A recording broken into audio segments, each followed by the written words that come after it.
students, you are learning English with Subodh sir. कैसे हो आप लोग? चलिए आज आपको हम कुछ नया सिखाते हैं। मैं आज आपको अपनी इस क्लास में कुछ टेंस के बारे में जानकारी देते हैं। आप बचपन से ही टेंस सुनते आए होंगे, है ना, पढ़े भी होंगे, लेकिन मैं आपको इतने मजेदार तरीके से इस टेंस को बताऊंगा कि आपको लगेगा कि वाह, टेंस इतना आसान है। तो सबसे पहले आप टेंस की परिभाषा को समझ लीजिए, है ना। तो देखिए, अनेक लोगों द्वारा अनेक तरह से टेंस की परिभाषा दी गई है। तो कुछ परिभाषा मेरे द्वारा भी दी गई है ना। अनेक ग्रामेरियन ने अनेक तरह से जो है टेंस की परिभाषा को समझाया है, लेकिन मैं जो आपको परिभाषा समझाऊंगा इतना सहज होगा, सरल होगा, सिंपल होगा कि आपके दिमाग में अटैक करेगा। सर का परिभाषा तो बहुत इजी है, इतना दिन से हम टेंस सुनते आए थे, सर तो ऐसा बता दिए कि अब तो यही परिभाषा हमको याद रहेगा, है ना। तो let's start tense with the definition of tense. Why do we call tense a tense? हम टेंस को टेंस क्यों कहते हैं? तो पहले टेंस की बात सुन लेते हैं। तो चलिए डेफिनेशन हम लोग लिखते हैं टेंस का। देखिए, मैंने कहा कि सीधे देखिए, tense is so called because it is used for two things. इसकी आप अगर हिंदी समझें अच्छी तरीके से, हिंदी समझें, तो मैंने इसमें दो बातें इंपॉर्टेंट लिखी है। क्या लिखी है कि टेंस इज सो कॉल्ड, मतलब टेंस को टेंस इसलिए कहा जाता है, क्यों? बिकॉज मतलब क्योंकि it is used for two things. Tense का प्रयोग हम दो चीजों के लिए करते हैं। कितने चीजों के लिए? दो चीजों के लिए। आपको उत्सुकता हो गई होगी, ये दो चीज है क्या जिसका प्रयोग हम टेंस, जिसके लिए हम टेंस का प्रयोग करते हैं? Yes, the first thing that I am just going to write on the board is what? First is time of an action. आप ध्यान देना, बहुत पते की बात बता रहा हूं। टेंस ये बतलाता है, पहला काम कि टेंस ये बतलाता है कि किसी भी कार्य का समय क्या है। हाँ भैया, ध्यान देना, टेंस का पहला काम यही है, क्या बतलाना? किसी भी कार्य का समय। आप जानते हैं ना, समय कितने प्रकार के होते हैं? तीन प्रकार के, present tense, past tense, future tense. तो कोई काम हम करते हैं ना, तो कोई टाइम में न करेंगे। तो जब कोई काम करेंगे और वह कोई टाइम में होगा, तो ये बतलाएगा कौन बतलाएगा? बोलिए, ये बतलाने वाला भैया टेंस है ना इंपॉर्टेंट। तो चलिए देखते हैं, पहला काम टेंस का क्या है? टाइम ऑफ एन एक्शन, यानी कि टेंस यह बतलाता है कि किसी भी कार्य का समय क्या है। याद रहा ना, कि टेंस क्या बतलाता है कि किसी भी कार्य का समय क्या है। इसीलिए मैंने लिखा है टाइम ऑफ एन एक्शन। दूसरा देखिए, टेंस का यह भी काम है, डिग्री ऑफ इट्स कंप्लीटनेस।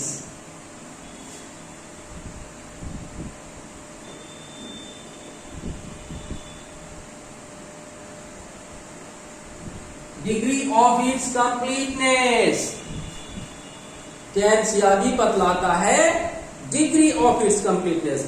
मुझे उम्मीद है कि आप निश्चित रूप से अपने साथ कॉपी और कलम लेकर बैठे होंगे, ताकि आप जो मैं पढ़ा रहा हूं आप उसको डायरेक्ट अपने नोटबुक पर नोट करते जाएं, राइट डाउन करते जाएं, नोट डाउन करते जाएं, ताकि आपको जितनी भी कंफ्यूजन अब तक है टेंस से रिलेटेड वो सारी बातें आपको दूर हो जाए। और दूसरा मैंने क्या लिखा, डिग्री ऑफ इट्स कंप्लीटनेस, यानी कि टेंस का यह भी काम है कि टेंस यह बतलाता है कि कोई काम किस हद तक, किस डिग्री तक पूरा हुआ, अधूरा है, चल रहा है, खत्म हो गया, होने वाला है। यह भी काम किसका है भाई, किसका है, किसका है, यही टेंस का है।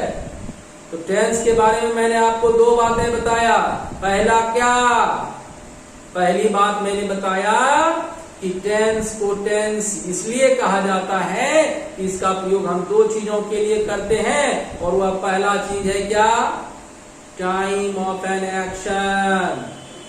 दूसरा चीज क्या, डिग्री ऑफ इट्स कंप्लीटनेस, यानी कि टेंस यह भी बतलाता है हमें कि कोई भी काम किस हद तक, किस स्तर तक, किस डिग्री तक पूरा हुआ या अधूरा है, चल रहा है, होने वाला है, यह भी काम टेंस का ही है। तो है ना पते की बात, आपको समझ में आ गया अब कि टेंस का क्या काम है, दो काम है। अगर इन दोनों पॉइंट को हम याद रखें तो हम टेंस की परिभाषा को आसानी से समझ सकते हैं। अपने इस वीडियो के द्वारा मैं आपको आसानी से टेंस की परिभाषा को समझा रहा हूं, है ना।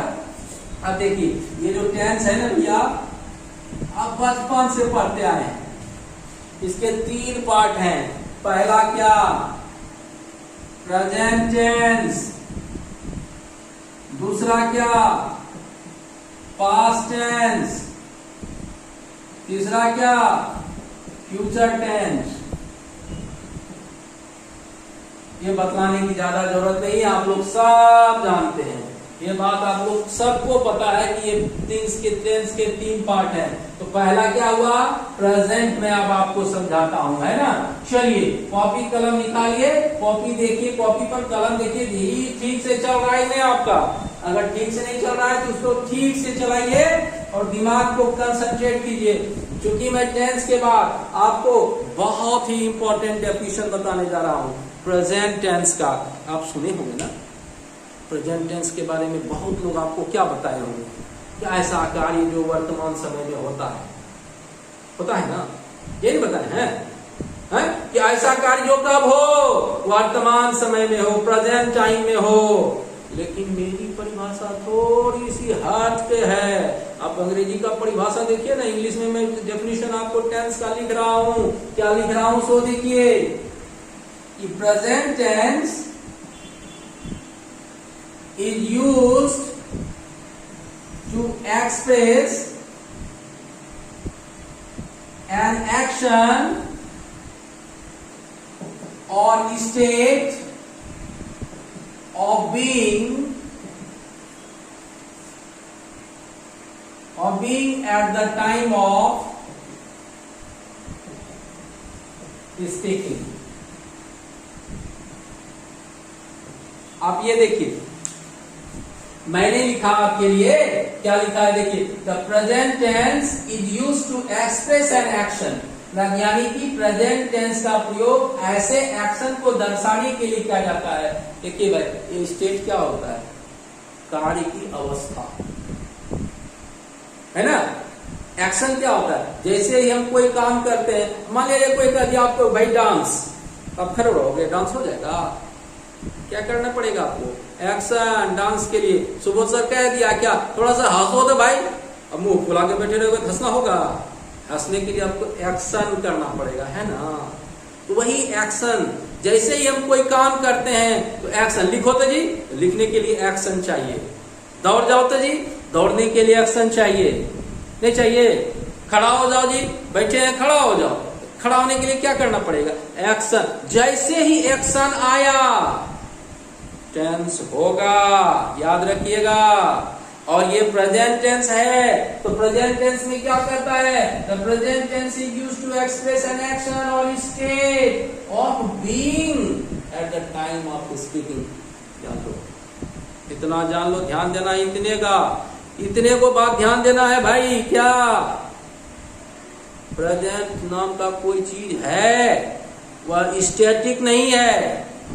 प्रेजेंट ज्यादा समय नहीं रहता है। बता देता हूं कैसे। लोग कहेंगे कौन सा बात सुबोध सर बता रहे हैं। अरे भैया सही बता रहे हैं। 1 मिनट बीत गया तो प्रेजेंट रहा जी, क्या हो गया, पास्ट। 1 मिनट जो आगे आने का आएगा वो क्या होगा, फ्यूचर। तो जो बोल रहे हैं अभी यही ना प्रेजेंट। 1 मिनट जो हम टेंस लिखे थे वो पास्ट हो गया आपका। तो प्रेजेंट से मतलब है स्टेट और action being at the time of speaking. जब हम बोले काम हो जाए वही प्रेजेंट है ना। यही याद रखिएगा कि एन एक्शन और state of being at the time of speaking. बोलने के समय जब कोई काम चलता है, जारी रहता है, तब वह प्रेजेंट होता है ना। लोग ऐसे कहेंगे the action that takes place in the present time, वो भी सही है। उनका भी कहना अपने स्तर से सही है कि जब कोई काम प्रेजेंट टेंस में होता है तो वह प्रेजेंट टेंस कहा जाता है कि नहीं है। तो चलिए अब आपको प्रेजेंट टेंस मैंने समझा दिया। अब चलिए ये प्रेजेंट टेंस के 4 पार्ट्स हो जाते हैं, 4 काइंड्स हो जाते हैं, है ना। आप सब जानते होंगे, लिखेंगे क्या, आपको सबको याद होगा ये चीज कि पहला सिंपल प्रेजेंट, प्रेजेंट कंटिन्यूअस, उसका नाम प्रोग्रेसिव भी हो गया, present perfect, present perfect progressive कहिए या प्रेजेंट परफेक्ट कंटिन्यूअस के। ये 4 पार्ट होते हैं सब। फिर अलग अलग पास्ट के विचार होते हैं, फ्यूचर के विचार होते हैं। टोटल 12 टेंस हो जाते हैं, 12 टेंस हो जाते हैं। पते की बात जो मैं आज आपको इस क्लास में समझाना चाहता हूं, जिसमें कि अक्सर स्टूडेंट्स मिस्टेक कमिट करते हैं, कंपटीशन लेवल पे भी करते हैं, बोलने में भी गलती करते हैं और लिखने में भी गलती करते हैं। गलतियां तो करते रहते हैं, लेकिन ये मेरा दावा है अगर आप इस वीडियो को आज अच्छी तरह से देखेंगे तो मेरा यही कहना है कि आपसे गलती नहीं होगा। थोड़ा ध्यान देना, कंसंट्रेट करके रखना, इधर उधर मत देखना भाई। आप ध्यान से देखो कि मैं सिंपल प्रेजेंट टेंस आपको ऐसा समझाऊंगा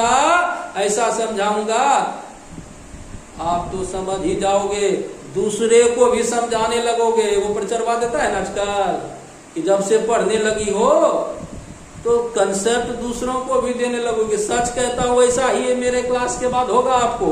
लेकिन आप वीडियो को जब तक मैं पढ़ाऊंगा तब तक देखिएगा, है ना। अगर बच जाएगा तो मैं दूसरा वीडियो भी आपको बना के दे दूंगा। इसके बाद अगर आज कंप्लीट हो जाएगा, आधा घंटा मैं पढ़ाता हूँ, ज्यादा नहीं। आज इस वीडियो को मैं आधा घंटा पढ़ाऊंगा, 15 मिनट होने वाला है, 12 मिनट। आधा घंटा के बाद बच जाएगा तो मैं फिर दूसरा वीडियो बना के दूंगा, याद रखिएगा। तो पहला क्या है, प्रेजेंट टेंस। तो प्रेजेंट टेंस कहते क्यों? प्रेजेंट टेंस तो मैंने आपको समझा दिया। इसका पार्ट पहला है, पहला भेद है सिंपल प्रेजेंट टेंस और प्रेजेंट इंडेफिनिट टेंस। देखिए इस वीडियो को इसको समझाते समझाते अगर 5 मिनट ज्यादा भी हो जाए उकताइएगा नहीं, बड़ा ध्यान से देखिएगा। क्योंकि ऐसा कोई अब तक आपको नहीं समझाया होगा जैसा मैं आपको समझा रहा हूं। The way I will make you understand about the simple present, you will really be shocked and surprised and entirely happy, because I will make you understand in a very easy way today, है ना। तो चलिए simple present, पहले नाम को देखो। किसी का नाम है ना, किसी का नाम प्यारे है तो प्यारा है तो प्यारे है, नहीं तो किसी को हम नाम के अनुसार से भी उसको जानते हैं। पहले नाम को समझ लें, डेफिनेशन तो बाद में होता रहेगा। तो पहले नाम क्या है, सिंपल प्रेजेंट टेंस। टेंस है तो एक्शन है, टेंस है तो क्या है, एक्शन है। अब आप देखिए देखिए देखिए, हमने कहना यही है आपको कि सिंपल क्यों नाम है? Because action takes place in a very simple way. केवल डेफिनेशन नहीं समझा रहा हूं, केवल उस शब्द को आपको समझा रहा हूं कि सिंपल ही नाम क्यों दिया गया। और भी तो नाम था क्या? और दूसरा शब्द नहीं पढ़ा? सिंपल ही नाम क्यों दिया गया? इसलिए दिया गया क्योंकि इसमें एक्शन सामान्य रूप से होता है, एकदम सामान्य रूप से, कोई इधर उधर की बात, सामान्य रूप से एक्शन जो है सो इसमें होता है, इसीलिए इसका नाम सिंपल। और कब होता है? प्रेजेंट में होता है। अब आप चलिए, दूसरा नाम है इसका प्रेजेंट इंडेफिनिट। इंडेफिनिट क्या होता है? विच इज नॉट डेफिनिट, जो अनिश्चित रूप से होता है। अब देखिए भाई, एक मैं एग्जांपल बोलता हूं आपको। राम खाता है, आज कितना दिनों से राम खाता है और भी खाएगा और आगे भी खाता रहेगा। लेकिन ये जो बात मैंने एक वाक्य आपको बोला, राम खाता है, क्या इसमें निश्चितता है कि राम कब खाता था, कब से खा रहा है? वो निश्चितता है ना। केवल कहते हैं क्या? राम खाता है। तो इनडेफिनिट होता है। एक्शन में क्या होती है? निश्चितता नहीं रहती है, एक्शन में अनिश्चितता होती है। इसीलिए हम कह सकते हैं इसका नाम इनडेफिनिट भी पड़ा होगा शायद, है कि नहीं है? तो मैंने आपको दोनों नामों को बड़ा अच्छा तरह से समझाया। Why simple? Because action takes place in a simple way. Why indefinite? Because the action takes place in an indefinite way. और निश्चित रूप से कार्य होता है, कार्य में कोई निश्चितता नहीं होती, उसकी कोई सीमा नहीं होती है। कार्य कब शुरू हुआ, कब तक जाएगा, कोई ठिकाना नहीं है। राम जाता है, कब तक जाएगा भाई? पूछो राम जी से कि कब तक जाइएगा, है निश्चितता? सुबोध सर पढ़ाता है, कब तक पढ़ाएगा भाई, है निश्चितता? ऐसा वाक्य है, इसीलिए इसको हम इंडेफिनिट कहते हैं। तो चलिए, दोनों शब्द को मैंने आपको परिभाषा तो समझा दिया, है कि नहीं है? है कि नहीं है? तो थोड़ा सा डेफिनेशन भी समझ लेते हैं। इतना अच्छा नाम है तो इसका भाई परिभाषा क्या है, डेफिनेशन क्या है? तो पहले अब चलिए डेफिनेशन को देख लेते हैं हम लोग। इसमें डेफिनेशन पहला क्या है? इसका सिंपल प्रेजेंट टेंस का रेड पेन आ गया, मैं ब्लैक पेन लेता हूं ताकि आपको अच्छी तरह से दिख सके। क्या है?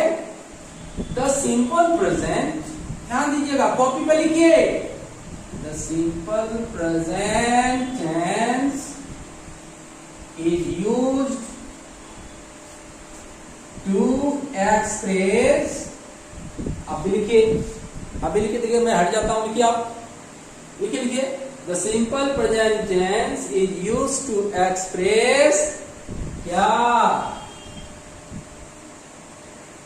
habitual action, रूटीन एक्शन और यूनिवर्सल ट्रूथ।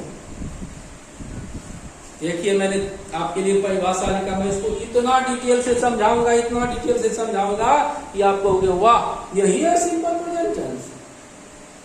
इसकी परिभाषा में 3 बातें आई। पहली बात क्या आई?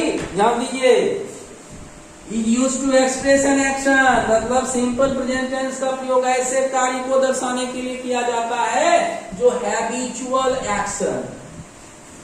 एक्शन, है ना? क्यों कहते हैं इसको हैबिचुअल एक्शन? अरे भाई, हैबिट क्या होता है? हैबिट से ही तो हैबिचुअल हो गया, आदत से आदत संबंधी हो गया। तो जितना भी आदत संबंधी बातें हैं, आदत क्या है आदमी का? झूठ बोलना है ना आदत, सच बोलना आदत है ना? है? कोई कहता है ना ऐसा, अरे उसका आदत है, बहुत हवा देते रहता है, छोड़ो उसका तो ये आदत है। कोई आदमी देखोगे खूब इतना प्रशंसा करेगा, उसकी क्या है? आदत है। तो जितना भी आदत से संबंधित बातें होगी, जितना भी आदत से संबंधित बातें होगी, उस सभी बातों को हम इसमें रखेंगे हैबिचुअल एक्शन में। इसके बाद दूसरा पॉइंट है आपका रूटीन एक्शन। आप पढ़ते हो ना, रूटीन बना लेते हो ना? आप स्कूल कॉलेज में जाते होंगे तो आपको एक रूटीन बन जाता है ना? आप ऑफिस में जाते हो, ऑफिस में क्या मिलता है? रूटीन मिल जाता है, इतने बजे तक ये काम, इतने बजे तक ऐसे, फिर लंच का, ये रूटीन है ना। तो जितना भी हम काम रूटीन के अनुसार करते हैं, टाइम टेबल के अनुसार करते हैं, वो सभी रूटीन एक्शन है। और जितना भी रूटीन एक्शन है उसको हम किस में रखेंगे भाई? सिंपल प्रेजेंट टेंस में। तो दो बातें समझ में आई, पहला हैबिचुअल एक्शन, दूसरा ये रूटीन एक्शन, तीसरा देखिए क्या है आपके लिए? Universal truth.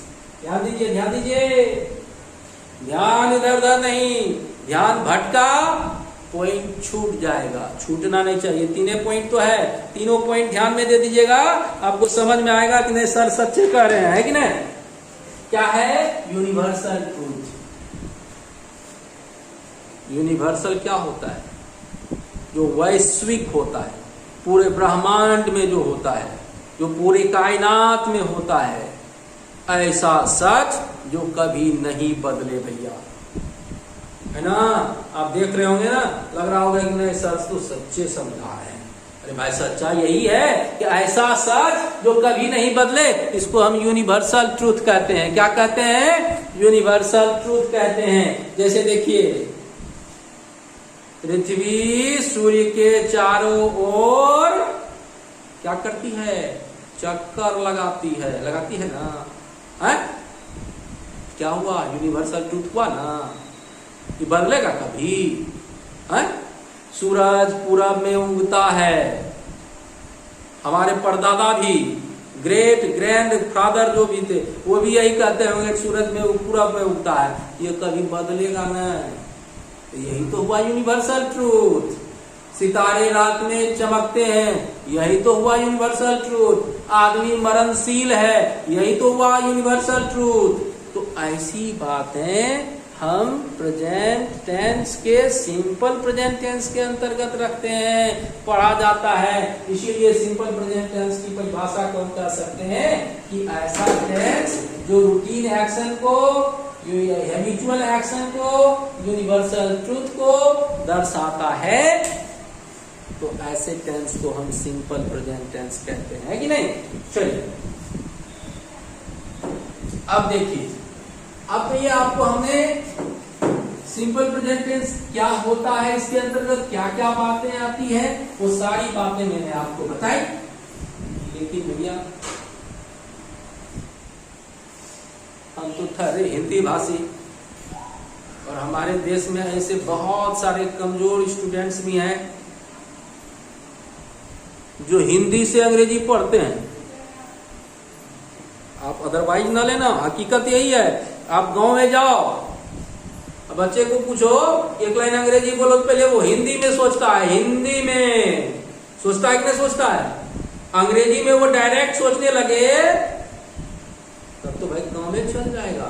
लेकिन क्या करेगा? एक पैराग्राफ लिखने के लिए बोल दीजिए, क्या करता है? पहले हिंदी में लिखता है, हिंदी में सोचता है, और उसको वो ट्रांसलेट करने के लिए सीख जाता है। तो इस क्लास को सिंपल प्रेजेंट टेंस करने का फायदा क्या है? आप एडवांस ट्रांसलेशन बनाने लगोगे, आपका सोच जो है वो इंग्लिश के प्रति बढ़ जाएगी, आपसे ग्रामेटिकल मिस्टेक्स नहीं होगा, आपका कंपटीशन में जो क्वेश्चन पूछा जाता है वो भी सॉल्व हो जाएगा। अनेक सारी बातें मैं इस वीडियो में आपको बताने जा रहा हूं। लेकिन पहले हिंदी भाषी हैं हम, हिंदी में हम पढ़ा रहे हैं, है कि नहीं? तो आप देखिए कि इस टेंस को हम पहचानेंगे कैसे, तो इसकी आइडेंटिटी क्या है। पहले ये देखिए कि सिंपल प्रेजेंट टेंस का आइडेंटिटी क्या है। देखिए, आइडेंटिटी मतलब पहचान। कहने का मतलब हम कैसे पहचानेंगे कि यह वाक्य सिंपल प्रेजेंट टेंस का है।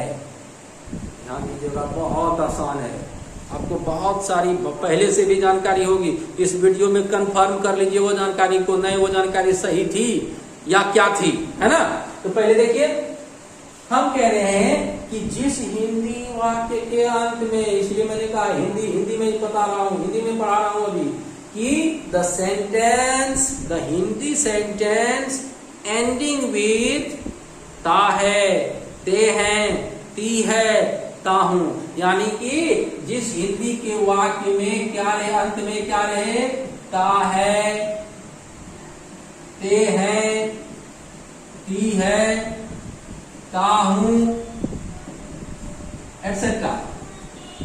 इस हिंदी वाक्य के अंत में ता है, ते हैं, ती है, ता हूं, ती हूं इत्यादि रहता है। ऐसे अगर वाक्य के अंत में आपको मिल जाए तो समझ लेना भैया यह कुछ और नहीं बल्कि सिंपल प्रेजेंट टेंस है ना। क्यों? सिंपल प्रेजेंट टेंस में तीन चीजें, routine action, habitual action, universal truth, और भी आएगा वो मैं आपको दूसरे वीडियो में बताऊंगा, है ना। तो जैसे एग्जांपल क्या दे सकते हैं आप, जैसे नौशाद बोलता है, राधा श्याम को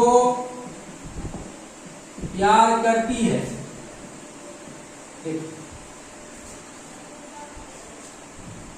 ता है, ती है वाक्य के अंत में, है कि नहीं है? तो कौन टेंस हुआ? अरे बोलते हो क्यों नहीं भाई? तो बोलिए ना, सिंपल है प्रेजेंट ना, यही तो आइडेंटिटी है। इस तरह के किसी भी वाक्य को हम सिंपल प्रेजेंट टेंस में रख लेंगे अगर उस वाक्य के अंत में क्या है, ता है, ते है, ती है, ता हूं, ती हूं इत्यादि रहे, तो ऐसे वाक्य को हम सिंपल प्रेजेंट टेंस के अंतर्गत, ये आपकी आइडेंटिटी को मैंने थोड़ा सा बता दिया ताकि अगर हम हिंदी भाषी हैं, हिंदी मीडियम में पढ़ते हैं तो आपको कोई दिक्कत नहीं होगा, आपको ट्रांसलेशन में भी कोई प्रॉब्लम नहीं होगा। इसलिए मैंने आपको इतना ध्यान से आइडेंटिटी के बारे में बता दिया, है कि नहीं। तो अब आप आइडेंटिटी सीख गए हैं, अब आप ये जान गए हैं कि कोई भी वाक्य को कैसे हम पकड़ेंगे कि यह वाक्य हिंदी मतलब सिंपल प्रेजेंट टेंस का है कि नहीं है। पहला तो यूनिवर्सल ट्रूथ है, दूसरा रूटीन एक्शन है, तीसरा हैबिचुअल एक्शन है। ये तीनों चीजों, तीनों बातों से संबंधित अगर है तो वह सिंपल प्रेजेंट टेंस में है, लेकिन वह प्रेजेंट में होना चाहिए, है कि नहीं। अब आपको पहचान भी दे दिया, अब आपको आता है पते की बात, रूल, जो बहुत इंपॉर्टेंट है। तो रूल क्या होता है सिंपल प्रेजेंट टेंस का? सब्जेक्ट प्लस V1 या V5 प्लस ऑब्जेक्ट या कंप्लीमेंट आप दे सकते हैं। कंप्लीमेंट क्या होता है?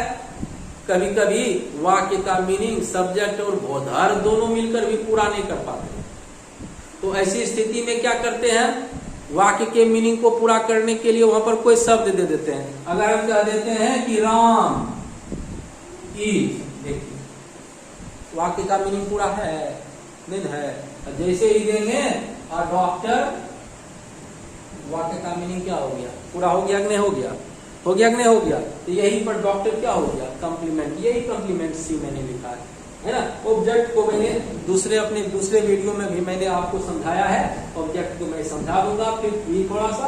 अब देखिए सब्जेक्ट क्या होता है, कोई भी काम को करने वाला। V1 क्या होता है, क्रिया का पहला रूप, वर्ब का फर्स्ट फॉर्म। V5 क्या होता है, क्रिया का पांचवा रूप। तो यानी कि आपको जो कंफ्यूजन होता है यहीं पर होता है, ये V1 और V5 में। ध्यान दीजिएगा, थोड़ा 2 मिनट मेरा वीडियो बढ़ जाएगा तो बढ़ जाएगा, लेकिन आप इसको समझाइए कि छोड़ेंगे आपको, आप हिलिएगा ना, जगह पे रहिएगा, ध्यान से रखिएगा कि सर क्या बता रहे हैं। कोई भी वर्ब बेटा ध्यान देना, कोई भी वर्ब जब V1 में होता है तो वह प्लूरल होता है ना, पते की बात। जब कोई भी वर्ब V1 में रहता है तो प्लूरल होता है, और जब हम V1 में S या ES जोड़ देते हैं तो वह V5 बन जाता है, V5 बन जाता है, यानी कि वह किसमें बदल जाता है, सिंगुलर में बदल जाता है। तो यानी कि V1 equal to plural form, V5 equal to singular form. आप ये ध्यान से देखिए, V1 equal to plural form, V5 equal to singular form. ये आपको मैंने रूल लिख दिया, इससे संबंधित सिंपल प्रेजेंट टेंस से संबंधित रूल को मैंने आपको लिख दिया है ना।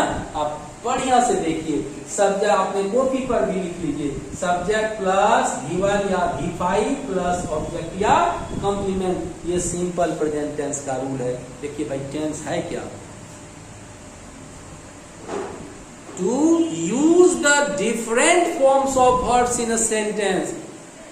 टेंस में होता क्या है, वर्ब का रूप भी बदलता है।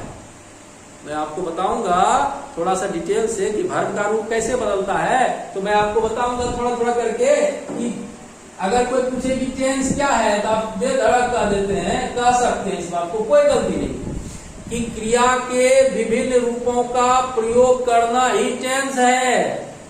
जैसे एग्जांपल देखिए, Ram goes, Ram is going, Ram has gone, Ram has been going. Object भी कोई डाल दीजिए आप।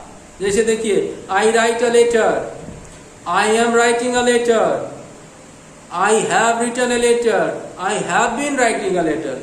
तो लेटर भी उधर वही रह गया, आई भी इधर यही रह गया। बीच में बदला क्या भैया, क्रिया का रूप ही तो बदला।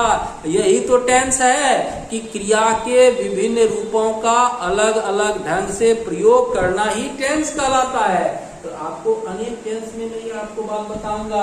तो मैं आपको अपनी रूल समझा रहा था कि सब्जेक्ट प्लस V1 या V5 प्लस ऑब्जेक्ट, ये रूल हो गया। अब मान लिया जाए सब्जेक्ट अगर आपका आई है, वी है, यू है, दे है ना, तो इसके साथ हम क्या लगाएंगे? अगर सब्जेक्ट आपका ये आ गया तो हम इसके साथ क्या लगाएंगे? V1। अगर सब्जेक्ट आपका ही हो गया, सी हो गया, इट हो गया और एक नाम कोई आ गया, समझिए एक नाम है, तो उसके साथ हम क्या लगाएंगे? V5 लगाएंगे। क्या लगाएंगे? V5। ध्यान दीजिएगा, V5। आपको इसको समझाने के लिए मैं आपको थोड़ा सा लेके चलता हूं अलग। ये V5 क्यों लगा इसके साथ और V1 क्यों लगा, है ना, इसको मैं अलग से थोड़ा सा बताऊंगा इसके अगले वीडियो में। तब तक आपको एक एग्जांपल मैं करके दिखाता हूं कि ये रूल था सब्जेक्ट प्लस V1 या V5, I, we, you, they, he, she, it, एक नाम रहे तो हम V5 लगाते हैं और ये सब रहे तो हम V1 लगाते हैं। जैसे एक एग्जांपल लिखिए, देखिए,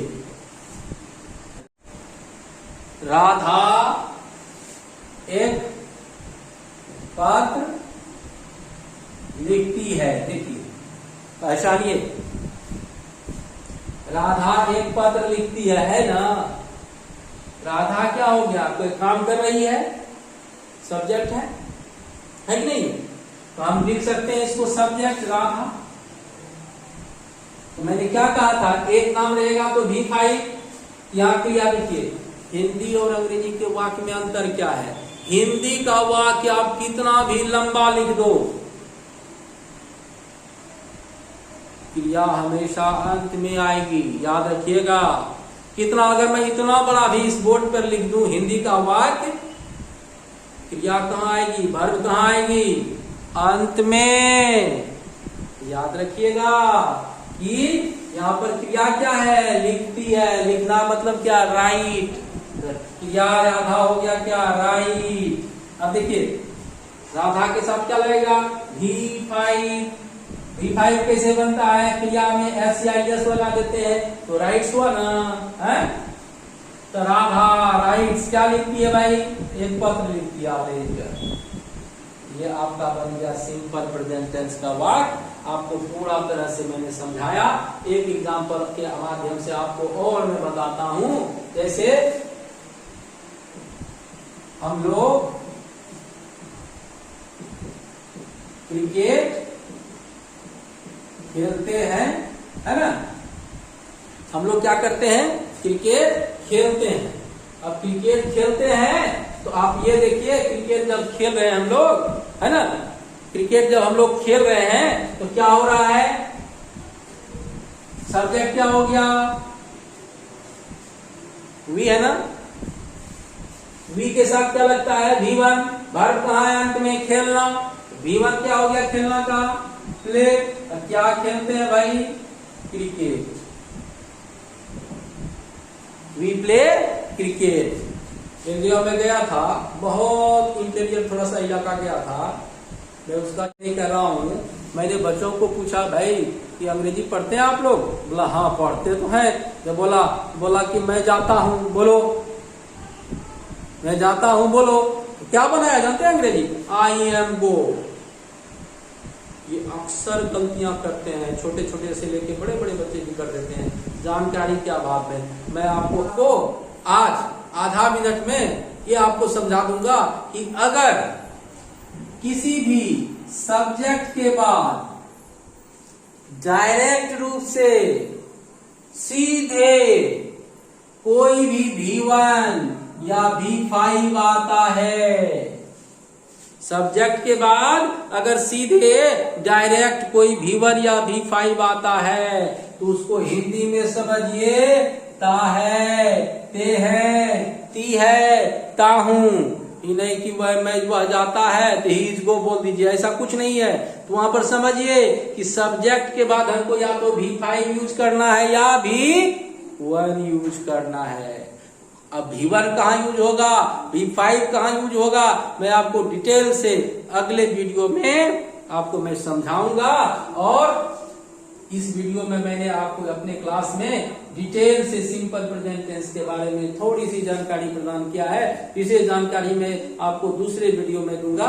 आप तब तक इंतजार करें मेरे उस वीडियो का, और उस वीडियो में मैं आपको डिटेल से जानकारी बताऊंगा। फिर सिंपल प्रेजेंट टेंस को नेगेटिव बनाऊंगा, इंट्रोगेटिव बताऊंगा, डिफरेंट टाइप्स ऑफ यूजेज को समझाऊंगा। और एक रिक्वेस्ट आपसे मैं बार बार कर रहा हूं कि मेरे चैनल को जरूर सब्सक्राइब कीजिए। सब्सक्राइब करने में कुछ भी बुराई नहीं है। अगर आपको मेरी पढ़ाई अच्छी लगती है दूसरे को भी शेयर कीजिए, ताकि हम और आपको अच्छे से अच्छे तरह की जानकारी अपने वीडियो के माध्यम से देता रहूं। मिलते हैं फिर अगले वीडियो में। बाय।